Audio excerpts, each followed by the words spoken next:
button central লন্ডনে আছি royal এক্সচেঞ্জের পিছনে খুবই সুন্দর রিটেল ইউনিট জিআইএল কেনার জন্য কিনতে পারবেন কয়েক মিলিয়ন তো হবেই দি ফোল্ড দোকানের নাম যা রয়্যাল এক্সচেঞ্জের পিছনে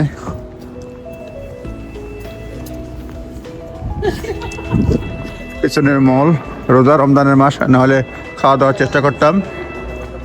পল জুলিয়াস রয়েটার বর্ন 1814 সালে জন্ম নিছে ডাইড 1899-তে 1816 সালে জন্ম নিছে died 1899 nice French founded the World News Organization that bears his name in number Royal Exchange Reuters Pollutus Reuters nice French his name in the Royal Exchange building in the city of London near this site তার নাম আছে Paul Julius Reuters founded the World News Organization আমার মনে হচ্ছে রয়টারের প্রতিষ্ঠাতা জানি না দেখতে হবে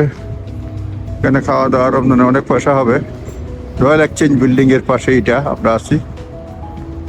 দেখি এখানে আর কে কে আছে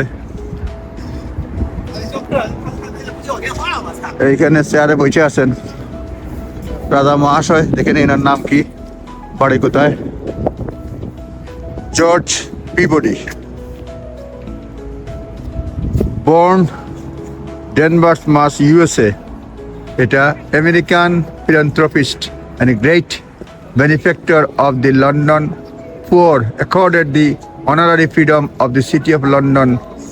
10 July 1862 the statue story was unveiled on 23rd July 1869 সালে এটা করা হয়েছে এই জর্জ পিবডি 1869 সালে কত আগে এটা হয়েছে এটা বানানো হয়েছে সুতরাং দেখার মতো জায়গা এটা হলো ব্যাংক অফ ইংল্যান্ডের বিল্ডিং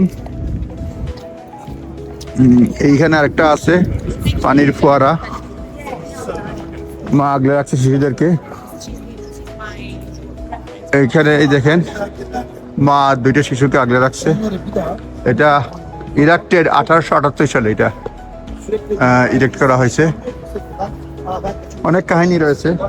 এত কিছু জানি না পড়ার সময় নাই রয়্যাল এক্সচেঞ্জ নম্বর 1 এভিনিউ খুবই সুন্দর আমরা ব্যাংক আছে যে কেউ আসতে পারবেন এখানে আন্ডারগ্রাউন্ডে ব্যাংক স্টেশনে এসেই নেমে হাঁটা দিতে পারেন এখানে এর থেকে লম্বা বিল্ডিং একটা তিনটা সেন্ট্রাল লন্ডনে এগুলির কি বিল্ডিং নাম এই মুহূর্তে বলতে পারতেছি না আজ এ পর্যন্তই আবার কথা হবে রয়্যাল এক্সচেঞ্জে দেখেন ঘড়ি প্রায় 1টা বাজে কাজে যেতে হবে ব্যাংক অফ বিল্ডিং রেস্টুরেন্ট এগুলি যাদের পয়সা আছে এবং স্টোরি জানার জন্য আসলে এইখানে আমরা আসতে পারবো ক্রস চেক করতে হবে আর কি ট্রেডমেন্টাল স্ট্রিট